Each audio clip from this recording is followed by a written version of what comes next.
মনিফা মুই রাজ খান যে মুই তোক নিয়ে তো সাপোর্ট ভিডিও বানাও সবাই জানে। হ্যাঁ আমরা সবাই জানি তুই একটা মনিফার চামচা, আর আমার ভাষাত কি বলে দালাল। আর তুই কি বললু মোর নাম রাজ, তুই মোর চ্যাটের বাল।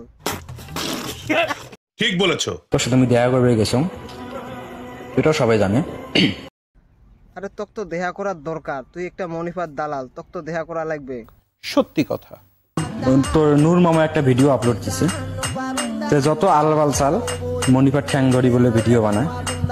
তো মনিফা দেখ, এটা কিন্তু বেশি আনলিগেল করছে, এটা বেশি আনলিগেল করছে যে আমরা আলবাল চাল।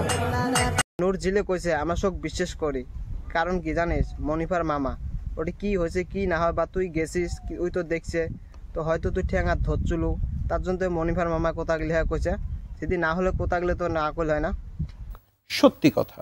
দালাল দালাল আমরা তো সবাই জানি তুই একটা মনিফার দালাল। তুই ভাবছিস মনিফার নিয়ে একটু দালালি করং তো মরো ভিউজ আসবে, ফলোয়ার আসবে, মুই অল্প আগবারে যাই, মোর বাল আসবো। তুই এদের বাস দিছে না অসিলে মাদার চোর শালা, আরো দালালি কর যা। इन छोटे मोटे प्रोग्रामों से कितना कमा लेते हो? আমরা তো তোকে নিয়ে রোস্ট করি না, আমরা তোর তো সাপোর্টার।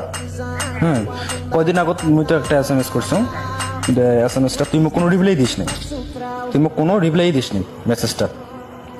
মাদার চোর তুই এর কি ভালো হইস, তোর মেসেজের রিপ্লাই দিবে, ওই তো তোকে চ্যাট দিও দাম না দে। কাম সেরা ফেলেছেন ভাই, আপনি কাম সেরা ফেলেছেন, একদম বাম্পার মারছেন এবার। এর মামা ঝিটে কইছে না একদম কাট কথা কইছে, তুই ঠ্যাং ধরি বোধা মানে দালালের চাষটা নিছিস, এবার দালাল গেলি আমরা ছুটের মতো। নিঃসন্দেহে তুই ঠিক কথা বলেছিস। তা মনিফা দেখ, আমরা কিন্তু চাই না যে তোকে নিয়ে আমরা রোস্ট করি, বাধ্য করাইস না যে তোকে নিয়ে আমরা রোস্ট করি। তা আমি তো 24 ঘন্টা সময় দিলাম, 24 ঘন্টার ভিতরে নূর মামা যেটা ভিডিও বানাইছে এটা রিপ্লাই দে। তুই কি করলু 24 ঘন্টার ভিতরে ওই আমাকে রিপ্লাই দিবে গলু, তো পুটকি দিয়ে রিপ্লাই দিবে, তো পুটকি কোথায় কইছে না বালের বাল হরিদেশের পাল, ওইটা মুছিস তুই দালালি করছিস, চামচামি করছিস, এলা তক দিছে অসিলে বাস।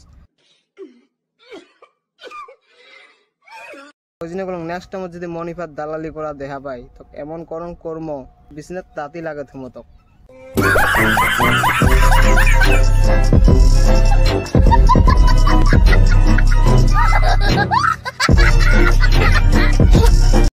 कौन है ये लोग,